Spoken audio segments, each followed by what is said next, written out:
Assalamualaikum warahmatullahi wabarakatuh. Berjumpa kembali bersama Ibu di pembelajaran kimia kelas 11. Materi kita kali ini masih membahas tentang laju reaksi. Sebelum pembelajaran dimulai, mari kita membaca basmalah bersama-sama. Bismillahirrahmanirrahim. Tujuan pembelajaran kita kali ini adalah menjelaskan faktor-faktor yang dapat mempengaruhi laju reaksi. Faktor-faktor yang dapat mempengaruhi laju reaksi itu terdiri dari 5 jenis. Yang pertama ada konsentrasi, yang kedua ada suhu, yang ketiga ada luas permukaan, yang keempat tekanan, dan yang terakhir adalah katalis. Oke, mari kita bahas ya. Oke, yang pertama itu faktor yang mempengaruhi laju reaksi adalah konsentrasi. Nah, dalam kimia, konsentrasi ini sudah Ibu bahas di pertemuan laju reaksi pada bagian pertama. Itu yang biasa dipakai adalah konsentrasi molar. Konsentrasi molar ini adalah menyatakan banyaknya jumlah zat dalam 1 liter larutan. Jadi di sini konsentrasi itu berhubungan dengan jumlah partikel yang terkandung di dalamnya. Coba kita lihat pada gambar. Kalian bandingkan. Yang pertama ada gambar di jalan raya yang mobilnya lebih sedikit dibanding dengan jumlah mobil pada gambar yang satunya lagi. Pada gambar kedua, mobil sangat padat dan saling berdempetan. Nah, dari sini kita bisa asumsikan partikel itu seperti mobil. Kalau kita bandingkan, mana yang lebih mudah mengalami tumbukan, atau kalau di sini yang lebih mudah terjadi tubrukan, yang pasti mobil yang padat ya. Nah, sama juga dengan jumlah partikel yang terkandung di dalam suatu larutan. Berarti, kalau dia semakin banyak, maka akan semakin padat, sehingga akan lebih mudah untuk terjadi tumbukan antar partikel. Nah, kalau dia terjadi tumbukan antar partikel, kemungkinan untuk terjadinya reaksi pun akan semakin mudah untuk menghasilkan suatu produk. Jadi, bisa dikatakan semakin besar konsentrasi, semakin besar kemungkinan partikel saling bertumbukan. Kalau partikel saling bertumbukan semakin besar, maka kemungkinan terjadinya reaksi akan semakin mudah. Sehingga konsentrasi atau kita di sini dilambangkan sebagai M besar, jika konsentrasinya semakin besar, maka laju reaksinya akan semakin cepat. Jadi, kalau misalkan Ibu punya satu larutan, yaitu larutan HCl 1 molar atau 1M dengan larutan HCl 2 molar. Nah, kalau ditanya mana yang lebih cepat, pasti yang jumlah konsentrasinya lebih besar, yaitu yang 2 molar. Nah, seperti itu, paham? Oke, sekarang kita lanjutkan ke faktor yang kedua. Faktor yang kedua adalah luas permukaan. Nah, luas permukaan di sini berhubungan dengan bidang sentuh. Luas permukaan di sini bukan panjang kali lebar ya, tapi ini adalah luas bidang sentuhnya. Nah, di sini coba kalian perhatikan, ada yang bentuknya bongkahan. Nih di gambar yang pertama, bentuk partikelnya ada yang bongkahan dan ada yang bentuknya serbuk atau serpihan. Kalau kita bandingkan, mana yang lebih luas di sini adalah yang ukuran partikelnya kecil, karena akan lebih cepat terjadi reaksi yang diakibatkan oleh tumbukannya yang semakin banyak. Kalau misalnya Ibu punya contoh, yang pertama misalnya gula batu, Ibu larutkan dalam air. Dan contoh yang kedua, gula pasir yang Ibu larutkan juga sama-sama ke dalam air. Mana yang lebih cepat larut? Pasti yang serbuk kan? Yang serbuk akan lebih cepat untuk larut sehingga akan lebih mudah bereaksi karena tumbukan-tumbukan antar partikelnya akan semakin besar diakibatkan oleh ukuran serbuknya semakin kecil ketika larut dalam air. Kalau di sini kan sekeliling bagian luarnya saja. Kalau yang sudah dipotong kecil-kecil, maka dia akan semakin cepat untuk larutnya.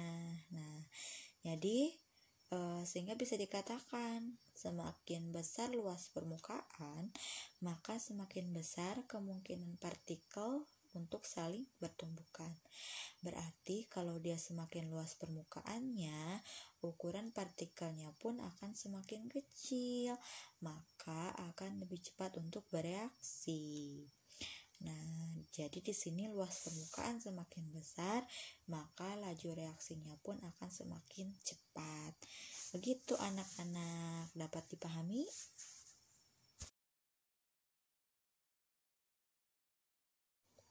Sekarang kita lanjut ke faktor yang ketiga. Faktor yang ketiga adalah suhu.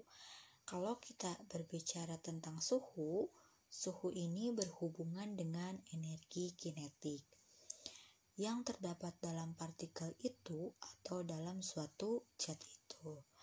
Pada suhu yang tinggi, pasti partikelnya akan bergerak bebas.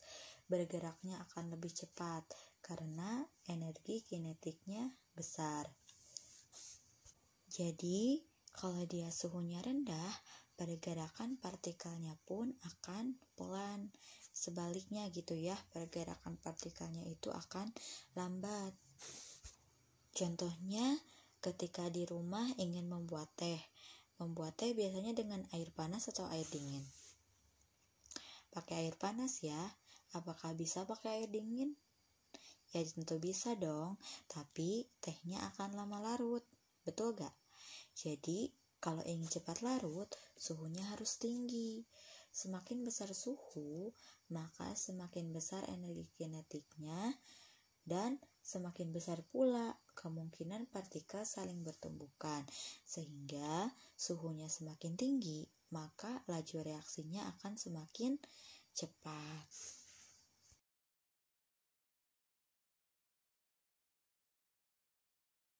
Kemudian, faktor yang keempat yaitu tekanan. Kalau tekanan ini hubungannya adalah dengan jarak antar partikel. Kalau kita lihat di gambar, yang pertama jarak antar partikelnya lebih renggang. Sedangkan di gambar yang kedua, jarak antar partikelnya lebih rapat. Nah, jadi kemungkinan untuk terjadi tumbukan adalah jarak partikel yang rapat, sehingga tekanannya lebih besar. Kalau tekanannya semakin besar, maka semakin besar kemungkinan partikel saling bertumbukan. Oke? Jadi, ketika tekanannya semakin besar, maka laju reaksinya akan semakin cepat. Dan untuk yang terakhir, faktor yang mempengaruhi laju reaksi yaitu katalis. Nah, kalau katalis di sini hubungannya dengan energi aktivasi yang telah kita bahas pada video sebelumnya. Nah, energi aktivasi itu adalah energi minimum yang dibutuhkan agar reaksi kimia dapat terjadi. Jadi, suatu reaksi harus mempunyai energi minimal untuk bisa terjadi suatu reaksi untuk menghasilkan produk. Nah, kalau katalis itu adalah suatu zat yang dapat mempercepat laju reaksi tanpa mengalami perubahan atau terpakai oleh reaksi itu sendiri. Nah, kalau dalam reaksi kimia, misalnya ibu menginginkan suatu reaksi ini berjalan lebih cepat.